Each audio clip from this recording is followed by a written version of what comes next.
हर माता पिता ये चाहते हैं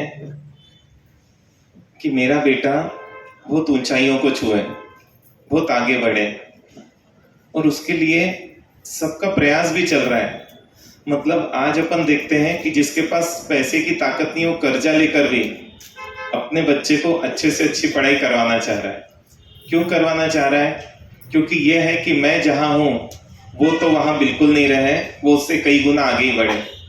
लेकिन फिर भी अपन देख रहे हैं कि इतनी मेहनत, इतने पुरुषार्थ करने के बाद भी कुछ ऐसे अपन गलतियां कर रहे हैं कि जिसके कारण से अपन अपने उद्देश्य में सफल नहीं हो पा रहे।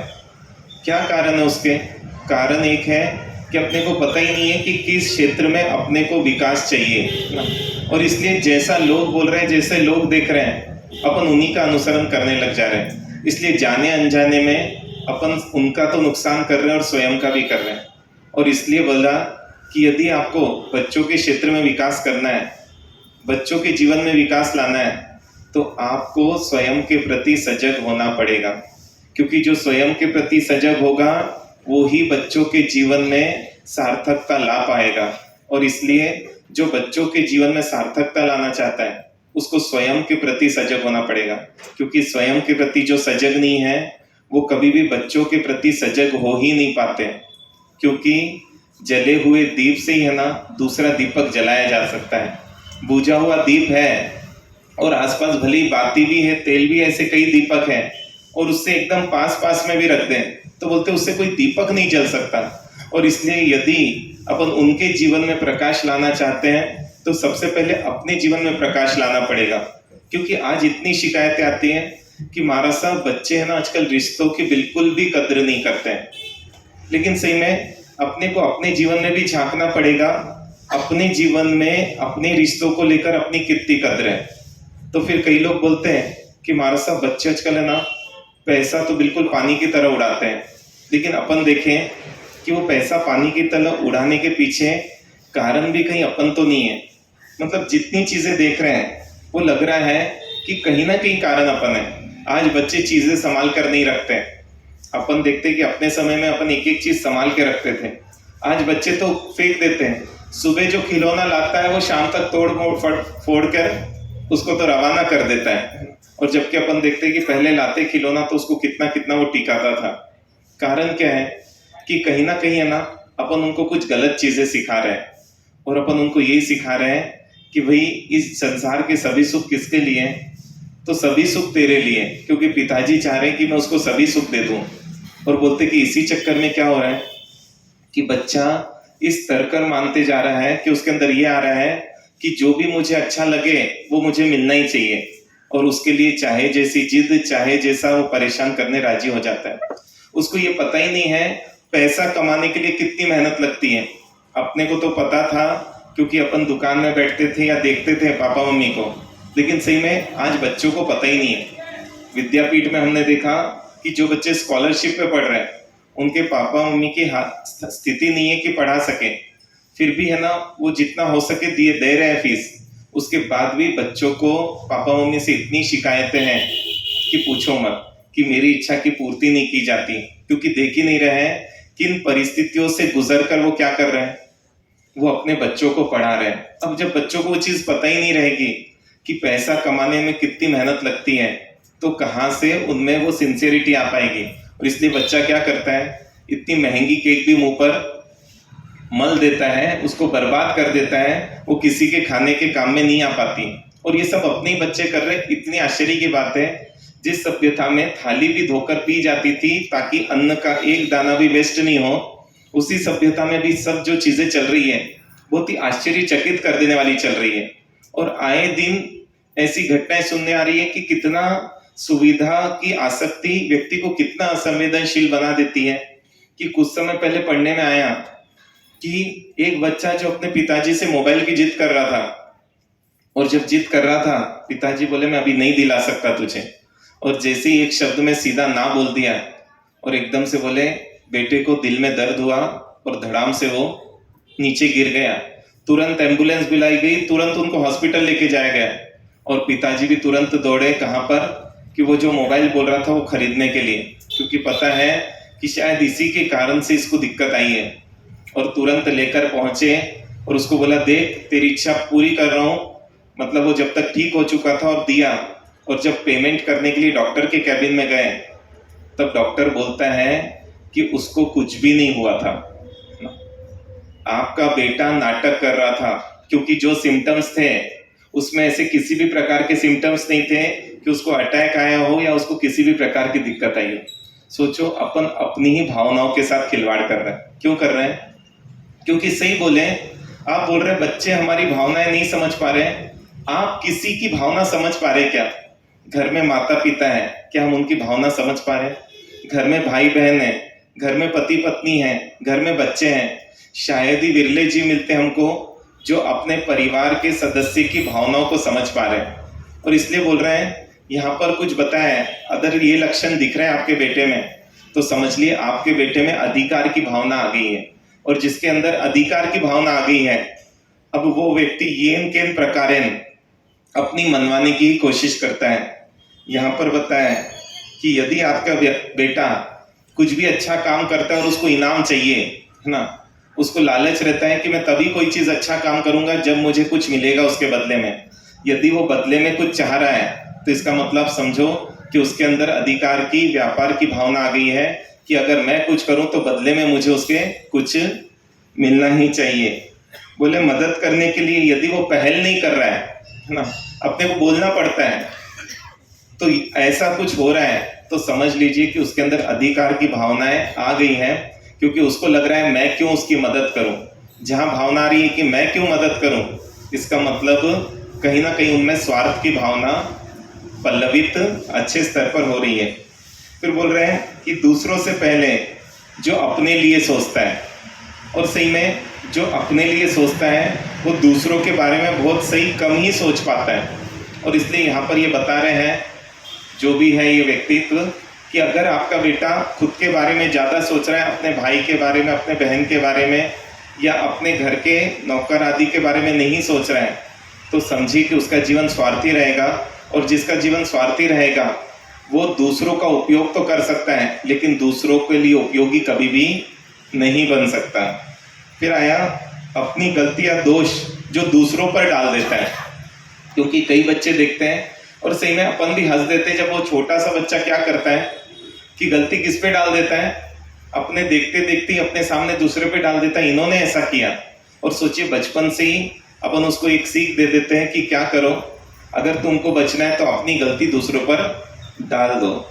फिर बोलता है अगर जो जल्दी निराश हो जाता है, कोई भी कुछ काम किया लेकिन थोड़ा सा सक्सेस नहीं हुआ और निराश हो गया, और ये चीज़ तो हम देखते बहुत होती है। एक सामान्य सा गेम है, उसमें भी बच्चा हार जाता है तो दुखी हो जाता है, जबकि उस गेम का कोई मतलब नहीं है, सिर्फ खेल रहे हैं सब बच्चे, लेकिन उतनी बात को भी यदि वो मन से लगा ले रहा है, कोई छोटा सा काम नहीं कर पाया और इतने में वो हार मान ले रहा है, इसका मतलब वो ज़्यादा सेंसिटिव होते जा रहा है। फिर वो बोल रहे हैं कि किसी भी नियम को मानने से जो इनकार कर रहा है, आज तो ये अपने घर के बड़ों की भी हालत है। और इसलिए देखिए आपके घर में आप लोग आचार संहिता नहीं बना पाए प्रॉपर, है ना, क्यों? अच्छी चीज मानने से इनकार किया जा रहा है, क्योंकि जहां अधिकार की भावना है वहां व्यक्ति, या जहां सुविधा की आसक्ति है वहां व्यक्ति थोड़े भी अच्छे नियम लागू इसलिए नहीं करना चाहता क्योंकि पता है ये नियम क्या करेंगे, मेरी सुविधा को कम कर देंगे। अगर 10 बजे के बाद मोबाइल का नियम आया तो किसको दिक्कत आएगी? मुझे दिक्कत आएगी, और मैं परिवार को डाल सकता हूँ, बच्चों को पतन में डाल सकता हूँ, लेकिन अपनी सुविधाएं कम नहीं कर सकता हूँ। ये भावनाएं अपन यदि देखें अपनी प्रवृत्तियों से, अपन थोड़ा गहरे जाएंगे तो अपने को क्लियर दिखाई देगी कि सब चीजें कहीं ना कहीं अपने में घटित हो रही हैं। फिर एक के बाद एक नई चीजों की यदि आपका बच्चा मांग करता है ना, और जैसे ही उसको आती है उसकी वो कद्र नहीं करता है, तो सही में यदि वस्तु की कद्र नहीं सिखाई, व्यक्ति की कद्र नहीं सिखाई, तो सही में वो जीवन उसका इतना, मतलब अपन बोले बदतर हो जाएगा कि किसी के साथ रहना उसके लिए संभव नहीं हो पाएगा। तो बोलते हैं कि अगर इतनी चीजें हो रही है तो इसका मतलब समझ लीजिए कि आपका बच्चा क्या कर रहा है, आपका बच्चा जीवन में दुख को ही ज्यादा पाएगा। और इसलिए आपको देखना है, सबसे पहले आप इसके प्रति सजग होइए, आप उसको सिखाइए कि अगर कोई भी चीज चाहिए तो बेटा उसके लिए मेहनत करनी पड़ती है। और सही में बच्चे ऐसा नहीं, मेहनत से मिली हुई चीज को व्यक्ति ज्यादा संभालता है और मुफ्त में मिली हुई चीज को व्यक्ति कदर नहीं कर पाता है। ये तो अपन देखते ही है। अरे जब पानी अपन है ना, मतलब पहले के लोग पहले बोरिंग से पानी लाते थे, दूर से पानी लाते थे, तो कितना सोच समझ कर पानी उपयोग करते थे। और आज देखते हैं मतलब टंकियां मतलब भरकर कितनी देर तक पानी बहते रहता है, लेकिन एक व्यक्ति मशीन भी लगानी चालू नहीं था। क्यों? मुफ्त में मिल रहा है। लेकिन सही में जब मुफ्त में मिलने वाली चीज की कदर नहीं होती ना, तो एक दिन ऐसा आता है कि पैसे से भी वो चीज लेना बहुत मुश्किल हो जाता है। और बोला ही जा रहा है कि बहुत जल्दी ऐसा समय आएगा कि पानी अपने को खरीदना पड़ेगा। मुझे समझ में नहीं आता अपन बाद में क्यों जागते हैं, समय रहते क्यों नहीं जागने राजी हो जाते। जब सब कुछ हो जाता है तब अपन एकदम जागते हैं, फिर क्रांति होती है, फिर संभाला जाता है, फिर समाज की मीटिंग होती है ना, फिर फरमान जारी किया जाता है कि अब कोई भी पानी ऐसा ऐसा ढोलेगा तो उसको सजा दी जाएगी। मुझे लगता है कि अपन सेल्फ डिसिप्लिन में क्यों नहीं आ जाते कि मुझे वस्तु का उपयोग करना सीखना चाहिए। और इसलिए मैं बोल रहा हूं कि अपन थोड़ा सा सिखाएं कि बच्चों को कोई भी चीज यदि आपको चाहिए तो उसके लिए आपको पहले मेहनत करना पड़ेगा। हर मांग पूरी नहीं करें। खैर इस पे तो मेरे ख्याल से आप लोग ध्यान देते हो, बच्चों की हर मांग पूरी नहीं करते हो। लेकिन कल अपनी जो चर्चा चली, आपको सिर्फ इतना क्लियर हो जाए बच्चों को जो चीज दे रहा हूं क्यों दे रहा हूं, तो कितना देना, कब देना, कैसे देना, शायद आपको इतना हमको समझाना नहीं पड़ेगा। अभी क्यों देना यही क्लियर नहीं है। और क्यों देना यदि क्लियर है तो कैसा क्लियर है? क्योंकि उसके दोस्तों के पास है इसलिए इसको देना है, क्योंकि वो बहुत दुखी हो रहा है ये चीज नहीं मिल रही इसको उसको देना है। ये रीजन बहुत प्रॉपर रीजन नहीं है, क्योंकि ये समाधान नहीं है उसको दे देना। दे भी दिए तो अब अगली डिमांड आएगी, दे भी दिए अगली डिमांड आएगी। और एक दिन ऐसा आएगा कि उसकी डिमांड पूरी करना अपने बस की बात नहीं रह पाएगी। और जिस दिन बस की बात नहीं रह पाएगी उस दिन वो क्या करेगा? उस दिन वो शायद अपने जीवन या दूसरों के जीवन से भी खिलवाड़ कर सकता है। और इसलिए क्या अपन थोड़ा सा संकल्प ले सकते हैं क्या कि हम कल जो अपन ने चर्चा की, क्योंकि हो रहा है प्रवचन अपने आगे बढ़ते जा रहे हैं, लेकिन थोड़ा सा अपन घर में चर्चा कर कर अपना परिवार भी क्या आगे बढ़ने राजी है क्या सोचना पड़ेगा कि घर को हम घर में सुंदरता को महत्व नहीं देंगे, घर में सात्विकता को ही महत्व देंगे। और ये सबको मिलकर ही निर्णय करना पड़ेगा, क्योंकि एक व्यक्ति के बस की ये बात नहीं है। यदि आप सात्विकता पे जाओगे तो आपका बच्चा भी सात्विकता पे जाएगा। क्यों? बच्चा उपदेश से जितना नहीं सीखता उतना उदाहरण से सीखता है। और यदि अपन उसके सामने उदाहरण पेश करेंगे तो हम देखते हैं बच्चे प्रॉपर कॉपी करते हैं। अरे जिन घर में मतलब बड़े लोग थाली धोकर पीते हैं, उस घर में बच्चों को मजा आता है थाली धोकर पीने में। और जहां पर नहीं होता है वहां पर देखा जब उन लोगों ने पोसत किया और पोसत में गोचरी पोसत किया तो उनको जब थाली पीने की बारी आई तो जैसे ही पानी पिया पूरी उल्टी बाहर हो गई कि उस पानी को पी नहीं पाए, इतना उनका जी मचला गया। देखते कि छोटे छोटे बच्चे एमबिल कर लेते हैं। क्यों एमबिल कर लेते हैं? आपको सोचो यहाँ पर अपने लिए ना कोई बच्चा एकाशना व्यासना उपवास करता तो बहुत बड़ी बात लगती। गुजरात में मासक शमन 5 साल 7 साल के बच्चे कर लेते हैं। क्या कारण? क्या माने कि गुजरात के बच्चे छत्तीसगढ़ के बच्चों से ज्यादा स्ट्रांग है? ऐसा माने अपन? नहीं, ऐसा कोई कारण नहीं है। सिर्फ क्या मिल रहा है उनको वहां पर उदाहरण मिल रहे हैं। और जहां उदाहरण मिल रहे हैं इतने सारे, वहां अपने आप ही साहस डेवलप हो जाता है। और जहां समाज में उदाहरण ही नहीं मिल रहा है तो वहां देखो ना कहां से मुश्किल अपन देख रहे हो पाता है। यहाँ अपन देखे एक बच्चे को सिर्फ अपन ने बुलाकर बताया कि इसने मोबाइल उपयोग नहीं किया है, कितने बच्चों ने कितने जल्दी त्याग कर दिया। और बोलना भी नहीं पड़ा, उल्टा आके क्या बोलते, महाराज साहब मेरा भी नाम लिखो, मेरा भी नाम लिखो, मैं भी उपयोग नहीं कर रहा हूँ, मैं भी उपयोग नहीं कर रहा हूँ। कितनी जबरदस्त बात है। जब ये सब चीजें दिख रही हैं तो क्या आप लोग थोड़ा सा उदाहरण बन सकते हो, चाहे रिश्तों की कद्र को लेकर, चाहे वस्तु के उपयोग को लेकर। तो क्या ये संकल्प कर सकते हैं? आप सोच लें कि हमको घर में सात्विकता को महत्व देना है, सुंदरता को नहीं देना। आज इंटीरियर का कितना चल रहा है, लेकिन आप सोचिए वो इंटीरियर 1-2 महीने बाद बहुत अच्छा नहीं लगता है। क्यों? जितनी सिंप्लिसिटी अच्छी लगती है उतनी भरी भरी चीजें अच्छी लगती नहीं है। और इसलिए व्यक्ति क्या करता है, और सही में जब से अपन पैसा है ना अपने ऊपर खर्चा करने लग गए, जैसे उस दिन बात आई ना कल्पेश भाई ने जो अपने बेटे को समझाया, बिल्कुल सत्य बात है। जब तक अब आज अपने घर करोड़ों के बन रहे हैं पर अपन देख रहे हैं कि अपने मंदिरों की हालत कैसी है, अपने भवनों की हालत कैसी है, अपने अन्य स्थानों की हालत कैसी है। क्यों? अपन खुद पर खर्चा करने, शादियों में खर्चा करने तो राजी है, लेकिन धर्म के नाम पर खर्चा करने राजी नहीं हुए, और हो भी नहीं पाओगे, क्योंकि जब तक व्यक्ति खुद के लिए कंजूस नहीं बनेगा तब तक दूसरों के लिए उदार नहीं बनेगा।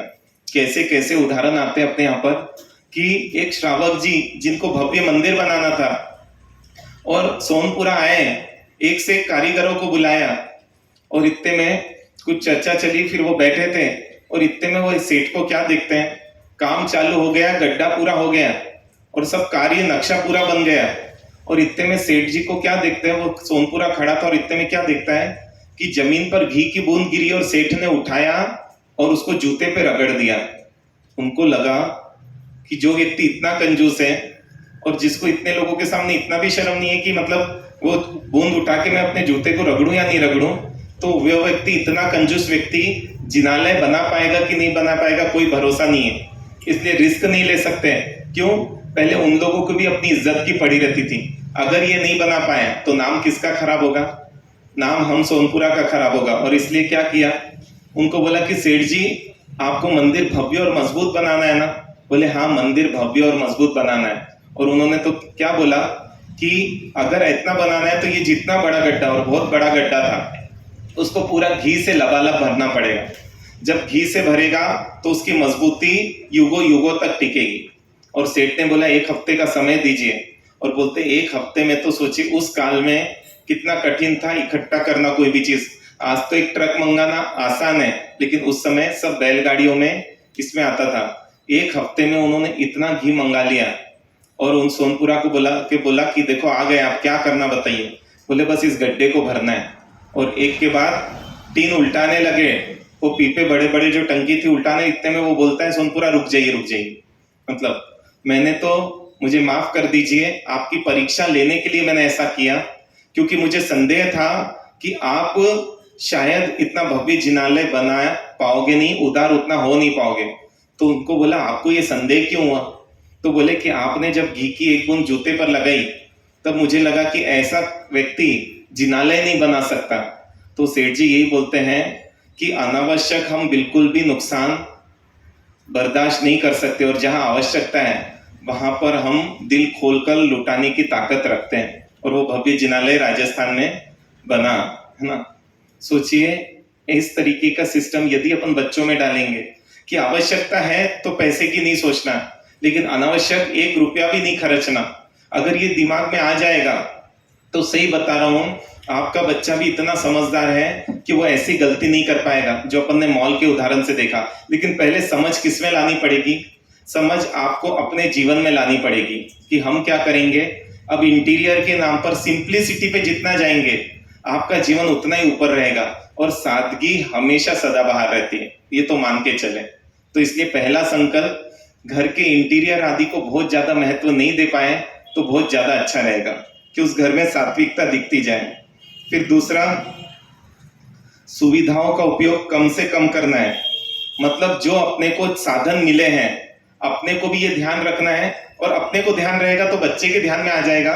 जितनी जरूरत है उससे ज्यादा पानी यूज नहीं करना है, जितनी जरूरत है उससे ज्यादा भोजन नहीं लेना है, जितनी जरूरत है यदि पैदल जा सके तो वहां गाड़ी से नहीं जाना है। और कई बार तो उल्टा होता है, बच्चे जल्दी समझ जाते हैं। महासमुंद की बात है ना, वो बच्चा पैदल आया मंदिर और बिना चप्पल के आया मंदिर, और जाते समय उसके पापा ने बोला पापा पूजा करने गाड़ी से आए, और बच्चा पैदल आया। तो पापा को भी जल्दी थी और बच्चे को भी कहीं लेके जाना था। बोले जल्दी तू क्या कर, गाड़ी पे बैठ, अपन चलते हैं। तो बोले नहीं मैं तो पैदल जाऊंगा। बोले जल्दी चल, क्या लेट हो जाएगा? बोले पापा मेरे हिसाब से तो आपको भी पैदल जाना चाहिए, है ना? क्योंकि मंदिर जब भी जाते महाराज साहब ने बोला अपने को पैदल आना चाहिए और पैदल ही जाना चाहिए, और आप पहुंचिए तब तक मैं पहुंच जाऊंगा। मतलब कितना गजब। लेकिन बात ये आ रही है, इससे मुझे लग रहा है कि पिताजी की इज्जत कहाँ रह पाएगी यदि बच्चा जिस दिन पिताजी को सिखाने लग जाए और बच्चा जिस दिन पिताजी की हंसी उड़ाने लग जाए। हमको कई बार बच्चों को यह समझाना पड़ता है कि अपने को पिताजी को ऐसा नहीं बोलना चाहिए, क्योंकि छोटा सा बच्चा क्या बोलता है जब उससे पूछा कि सिर्फ तुमको गुरुवंदन आता है, जब उसने गुरुवंदन किया और उससे पूछा और क्या क्या आता है, तो उसने बोला बस गुरुवंदन आता है मेरे को इतना। तो बोला सिर्फ इतना ही आता है? तो क्या बोलता, महाराज मुझे इतना तो आता है, ये पापा से पूछो, इनको तो इतना भी नहीं आता है। अब आप सोचिए, जहां यदि इस लेवल की इज्जत रहेगी, मतलब मजाक की बात नहीं है, जहां इस लेवल की इज्जत रहेगी पिताजी की, क्या वो बच्चा पिताजी की कोई भी बात मानने के राजी हो पाएगा? और कैसे राजी होगा? आप भी सोचे ना, कि जब आप में वो मतलब क्या बोले कि वो क्वालिटी नहीं है तो कैसे मानेगा? क्योंकि क्वालिटी के सामने तो व्यक्ति झुकेगा। पहले बच्चे को लगता था क्योंकि पिता उसके आदर्श थे, माँ उसके आदर्श थे, आज तो लगता है कि अगर उनको आदर्श बना ले तो उसका जीवन भी बर्बाद हो जाए, कई बार ऐसा लगता है। तो क्या आप थोड़े से मेहनत कर सकते हो? ध्यान रखो, एक दूसरे को बोलो आधी गिलास पानी की जरूरत है तो आधी ही लो, एक मत लो। कितना अंतर पड़ जाएगा? सिर्फ वो देखते देखते बच्चा सीख जाएगा। और बच्चे को देखकर या कर कर सिखाना ज्यादा आसान है, बजाय बोल बोल कर सिखाना।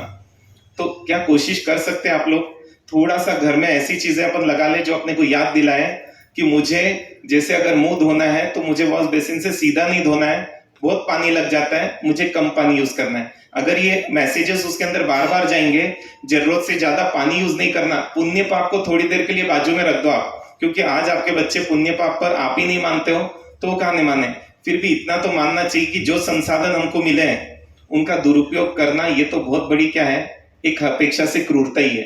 क्योंकि कई लोग बिना पानी के तड़प तड़प के मर रहे हैं, टीवी में आप देखते हो, उसके बाद भी आप ज्यादा पानी ढोलते हो, कितनी आश्चर्य की बात है।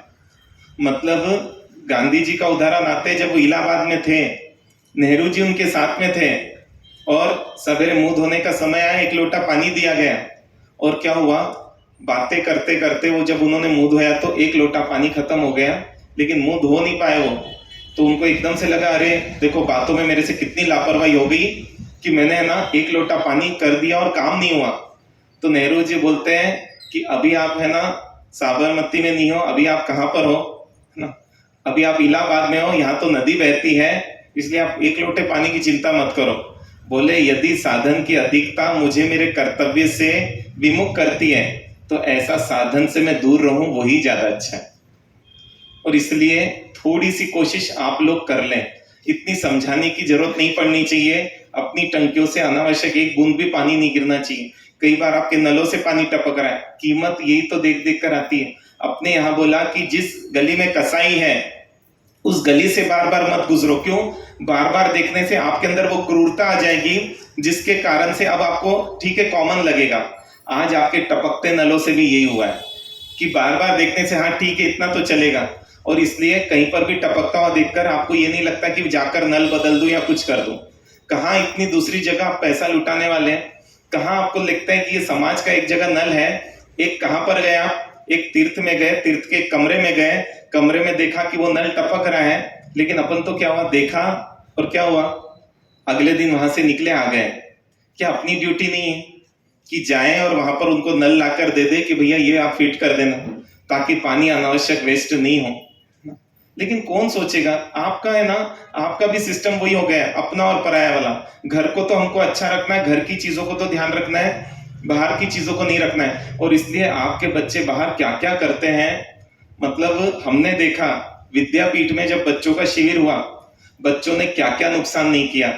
सोचिए, बाथरूम की वो जो सीट रहती है ना, टॉयलेट की वो सीट उखाड़ के फेंक दी, नल उखाड़ के फेंक दिया, तकिए फाड़ डाले, गद्दियां फाड़ डाली। सोचिए कितना आवेश, कितना क्रोध और कितना उनके अंदर भरा है, क्योंकि घर में तो दबाया जाता है ये करेगा, और वहां पता भी चल जाता है किसने किया, वहां बाहर तो पता नहीं चलना है। और इसलिए अपना पूरा भड़ास कहाँ निकालते हैं, पूरा जब भी उनको सार्वजनिक या ऐसी कोई जगह मिलती है वो गलत करने से चूकते नहीं है, क्योंकि अंदर दबा दबा के जी रहे हैं, और जो दबा दबा के जिएंगे उस व्यक्ति को जैसे ही मौका मिलेगा क्या होगा, वो दबी हुई चीजें वापस बाहर आ जाएगी। इसलिए क्या ऐसा हो सकता है, एक एक चीज अब हमको जितनी जरूरत है, बच्चे को भी बताएं, देख अपन दोनों पैदल जा सकते ना, अपन गाड़ी से नहीं, अपन पैदल जाएंगे, कितना समय लग जाएगा। और सोचिए ऐसे भी आप लोग अगर लगाओ हिसाब, तो दिन भर में आप सोचो कितने समय का आप एक्चुअल में उपयोग करते हो। तो मेरे ख्याल से 2-4 घंटे से ज्यादा, अपन दुकान को थोड़ी देर के लिए छोड़ दें, दुकान जिस दिन नहीं है, 2-4 घंटे से ज्यादा आप उपयोग नहीं करते, बाकी पूरा समय ऐसे ही बर्बाद करते हैं। कितना तो बैठे बैठे मोबाइल उपयोग करते करते या कहीं कुछ गप्पे मारते हुए समय चले जाता है। तो अपन वो समय को इधर यूज कर लेना, और इसलिए बिना जरूरत के हमको वस्तु उपयोगी नहीं करनी। एक बार थोड़ा माइंड सेट करें, एसी यूज कर रहे हो तो ठीक है, थोड़ा ठंडा होने तक कर ले, बाद में तो बंद कर दें। लेकिन अपन तो क्या है, चलते रहें। और आपने बच्चों को इतना अच्छे से सिखा दिया है, घर की चीज तो अपने को प्रॉपर है ना, नल बंद करना वो बंद करना, लेकिन कहीं तीर्थ में जाओ, कहीं पर भी जाओ तो क्या करना, और आप सिखाते भी क्या हो उसको। मतलब पैसे का उसके अंदर इतनी अकड़ आ गई है कि नागपुर की एक घटना है, वो भाई आके बताया, बोले महाराज साहब मेरा दोस्त तो मुझे हमेशा बोलता है घर आ यार घर आ, और मैं उसके घर चला भी जाता हूँ श्राविका जी के साथ, लेकिन मेरी कभी उसको बोलने की हिम्मत नहीं हो पाती है कि यार तू भी मेरे घर आ। बोले भैया ऐसा क्यों ना, बोले महाराज साहब उसका बेटा इतना शरारती है, और मेरे घर में जो चीजें हैं अब मैं उसके सामने बोल तो नहीं पाऊंगा, और वो कुछ तोड़ फोड़ देगा तो बोले पिताजी का डर तो मुझे अभी भी है, वो मुझे कहीं है ना मेरी परेड नहीं ले ले, इसलिए मेरी हिम्मत नहीं हो पाती। बोले महाराज साहब हम होटल गए हैं और वो बच्चा है ना फिश टैंक से कुछ हाथ लगा रहा था, कुछ हिला रहा था। इतने में वहां के वेटर ने बोला कि बेटा इसको हाथ मत लगाओ, ये टूट जाएगा, है ना। तो क्या बोलता है, टूट गया ना तो मेरे पिताजी पैसे दे देंगे। मतलब बोले वो जिस तरीके से उसने बोला, मैं तो वैसा बोल भी नहीं पा रहा हूँ जो उन्होंने एक्शन करके बताया। बोले महाराज साहब इतना उसके अंदर वो है एटीट्यूड, ये किसने डाला, हाँ अपन ने डाला। थोड़ा सा अपन तंगी बताएं, थोड़ा सा बताएं कि चीज बोला है आपने 15 दिन बाद मिलेगी, 1 महीने बाद मिलेगी, और आपके बच्चे मान जाते हैं, ऐसा नहीं कि नहीं मानते। अभी एक बच्चे को बोला कि उसको भैया तूने मोबाइल नहीं चलाया तेरे को चीज देंगे, और उसको रोज में टालता गया क्योंकि चीज भी नहीं है, वो सुनते गया और टालते गए। जब उसकी अति लगी कि हाँ अब इसका पूरा हो गया है, तब उसको तुरंत वो खुशी बहन को बोला इसको जाओ बाहर से और वो चीज लाकर इसको पहले दे दो, क्योंकि उसमें थोड़ी सहने की क्षमता आनी चाहिए, थोड़ा बियर कर सके उन चीजों को। लेकिन ये कब हो पाएगा, जब आप थोड़ा सा सब लोग उसमें सहयोग दोगे, नहीं तो घुमाने वाला बुरा बन जाता है और जल्दी दे देने वाला अच्छा बन जाता है ना। और उसके कारण से जो अपन उसको ट्रेनिंग देना चाहते हैं वो ट्रेनिंग दे नहीं पाते हैं। फिर बोला कि वस्तु देने के पहले अपन वस्तु का उपयोग करने का तरीका भी सिखाएं। अगर उसको वो समेट के नहीं रखता है खिलौने, तो अपन उसको सिखाएं कि आगे खिलौने नहीं मिलेंगे, क्योंकि यदि अपन बिखेर रहे हैं तो अपने को वापस से क्या करना है, समेट कर रखना है, अपना पसारा अपने को ही करना है। और किस किस साल में दिखाना है ये तो अपन समझेंगे, लेकिन पहले अपने को क्लियर रहना चाहिए, उसको हर चीज का उपयोग आना चाहिए। अगर बाइक देना है उस उम्र में, लेकिन तभी देना है जब अपने को ये विश्वास हो जाए अपनी गाड़ी वो लिमिट में चला रहा है, लिमिट को क्रॉस नहीं कर रहा है, तेजी से नहीं चला रहा है। क्योंकि तेजी से चलाने के कारण कई बच्चों को कितनी दिक्कतें आई अपने को पता है। उनको ये चीज नहीं सिखाए कि कोई काम छोटा या बड़ा होता है, क्योंकि सही में इतना उनके माइंड में सेट है कि सुविधा की इतनी आदत पड़ गई है कि थोड़ा सा काम बोलो ना तो बच्चों का कई बार है ना मूड खराब हो जाता है। एक जगह की घटना, हमारा चातुर्मास था, और ये सत्य घटना बता रहा हूं है ना। चातुर्मास था तो वहां वो नानी आकर बोलती, महाराज साहब मैंने मतलब अपनी दोहिती को बोला, जो बाहर से आई थी, 2 दोहितियां हैं, तो उनको बोला कि देखो तुमने इतना पसारा किया है, तुमको ये समेटना पड़ेगा, मैं कब तक समेटूंगी। तो उन्होंने अपने पापा को फोन लगा दिया, पापा हमसे घर का सारा काम कराया जा रहा है। हमको बोले महाराज साहब मेरे तो है ना, मेरे को लेना पड़ा कि मैं ऐसा कुछ नहीं करा रही। बोले क्या समझेंगे वो दामाद जी कि ये पूरा घर का काम करा, अरे इतना सा समेटने के लिए बोला तो लगता है कि इतना कर दिया। एक दिन बोला कि इतनी सी सब्जी, वो मतलब है ना, मैंने पूछा तुमने क्या किया दिन भर में, तो बोले दिन भर में सब्जी सुधारी ना। बोले उनको इतना बड़ा काम लग रहा है। और एक बात और बोले, हम अगली बार से यहाँ नहीं आएंगे। क्यों, हम आप काम कराते हो हमसे। अब बोले महाराज साहब ऐसी हालत है तो कैसे करेंगे कि मैं कुछ नहीं बोल सकती और मेरे से भी उतना हो नहीं पाता है, इसलिए उनको बोला था मैंने। तो ये सब कौन डाल रहा है। तो आप ये सिखा सकते हो कि कोई भी चीज आपको मिलेगी, लेकिन उसको आपको संभालना है, उसको ऊपर उठा के रखना है। और सही में करते थे, आधा घंटा खेलने के बाद बोल दिया जाता था हमको कि अब उस टाई को आप जगह पर रख दो, और अब तभी लोगे जब होमवर्क पूरा हो जाएगा। और करना ही पड़ता था। ऐसे है छोटी छोटी चीजें, लेकिन छोटी छोटी चीजें उसको जिम्मेदार व्यक्ति बनाएगी ना। आज कितने लापरवाही अपन देखते ही है। और इसलिए बोल रहा हूँ, समाज की कोई चीज की भी लापरवाही नहीं करें। यदि अपन ने चेयर जहां से ली है वहां पर वापस रखें, मंदिर की जो चीज जहां से ले रहे हैं वापस रखें। ये देखकर वो भी सीखेगा कि मुझे भी क्या करना है, यहाँ से उठने के बाद आसन अपना खुद घड़ी करना है, खुद एक कोने में रखना है, और जब वापस आऊं तो मुझे खुद आसन लेना है, खुद बिछाना है, खुद बैठना है। हालांकि ये ट्रायल देखने की कोशिश की, लेकिन अभी भी हम पूरे सक्सेस नहीं हो पाए, क्योंकि क्या है, सब ऑटो मोड में चल रहे हैं। तो यदि हो सके तो उसको वस्तु तभी देना अपने को, गाड़ी, मोबाइल, ऐसी कोई भी चीज, जब उसको उसका उपयोग करना आ जाए, उसको संभालना आ जाए। क्योंकि नहीं तो देखते हैं इतना केयरलेस है, तो जहां है वहीं भूल जाते चीज, और गुम जाती है, फिर पछताते भी हैं। फिर उसके बाद आता है कि थोड़ा सा उनको सिखाएं दूसरों के हिसाब से जीना। और इसलिए मैं बोल रहा हूँ बच्चों को ये सिखाएं कि दूसरे मम्मी पापा जो कपड़े पसंद करें बच्चे वो ही पहने, उसमें ही बच्चों की भलाई है। क्योंकि इतनी छोटी छोटी बातों पे जो मुद्दे बनते हैं, एक घटना पड़ी थी, उसमें मतलब शादी हुई और दोनों पति पत्नी शिमला गए, और जब शिमला गए तो वहां पर एक होटल में रुके। सवेरे पत्नी तैयार हुई और नीले रंग के कुछ कपड़े पहने थे, उसने नीले रंग की साड़ी पहनी थी। इतने में पति बोल दिया कि ये क्या बकवास कलर पहना है ना, इसमें बिल्कुल अच्छे नहीं दिखती हो, है ना, तुम तो है ना, मतलब जो मुझे पसंद है वो पिंक कलर पहनो। वो बोलती कि एक चीज है, मुझे कपड़े पहनने हैं तो मुझे जो कलर पसंद है वो मैं पहनूंगी, आपको जो पसंद है वो आप पहनो। अब वो धीरे धीरे मुद्दा थोड़ा सा बढ़ गया। पति ने बोला कि अभी तुम मेरी बात नहीं मान रही हो तो आगे क्या मानोगी, है ना। और उसको भी ये लगा कि एक चीज है, यदि आपको लगता है कि मुझे मेरी पसंद के नहीं आपके पसंद के कपड़े पहनने चाहिए, तो आपको भी फिर मेरी पसंद के। बात इतनी बढ़ गई कि आखिर में उसने बोल दिया कि मुझे जो पसंद है मैं वो ही पहनूंगी। और इतने में पति को गुस्सा आया। पति ने बोला कि ऐसी बात है तो मैं तुम्हारे साथ अभी नहीं जाऊंगा बाहर, और बाहर दरवाजा पटका और बाहर निकल गया पति। इतने में पत्नी को लगा, जो पति अभी तक, जो पहले मेरे से परिचित था और अभी तक तो बहुत बड़ी बड़ी बातें बोलता था, लेकिन ऐसे अधिकार जमाने वाले पति के साथ कैसे जी पाऊंगी। और उसने तो क्या कर लिया, उसी साड़ी से फांसी लगा ली। सोची कितनी बड़ी बात, और कितना कितना सोच लिया कि अभी ऐसी दिक्कत है तो आगे ऐसी आएगी, आगे ऐसी आएगी, आगे ऐसे आएगी। क्योंकि सुविधा व्यक्ति को कमजोर बना देती है, इसलिए अपने चॉइस से जीने वाले को परिस्थितियां बहुत बुरी बुरी मिलती है। कुछ नहीं है तो भी बना लेगा। और इसलिए मैं बोल रहा हूँ थोड़ी आदत डालें, हो सके तो अपन अपनी पसंद को मुख्यता नहीं दें, दूसरे को पसंद को मुख्यता दें। सिर्फ इतनी इतनी चीजें भी अपन करते जाएंगे तो मुझे लगता है बच्चों को आपको कुछ भी बोलने की जरूरत नहीं पड़ेगी। बच्चे अपने आप ही धीरे धीरे धीरे क्या कर लेंगे, उन चीजों को सीखकर आगे बढ़ लेंगे। इसमें से कौन सी चीज कठिन है? हाँ, इसमें से जितनी चीजें बताई कौन सी चीज कठिन है? सब इजी है, क्योंकि कठिन चीजें तो अभी अपन स्टार्ट ही नहीं कर रहे। लेकिन बात आ रही है एक के लिए बहुत कठिन है, और इसलिए अपने को सोचना है कि यदि आपको करना है तो परिवार के सब सदस्यों को मिलकर ही करना पड़ेगा। और आश्चर्य की ये बात है कि परिवार के पूरे सदस्य मिलकर भी, आप सोचो ना, एक बच्चे को संस्कारी क्यों नहीं बना पा रहे? इसलिए संस्कारी नहीं बना पा रहे हैं क्योंकि सब परिवार की दिशा अलग अलग जा रही है।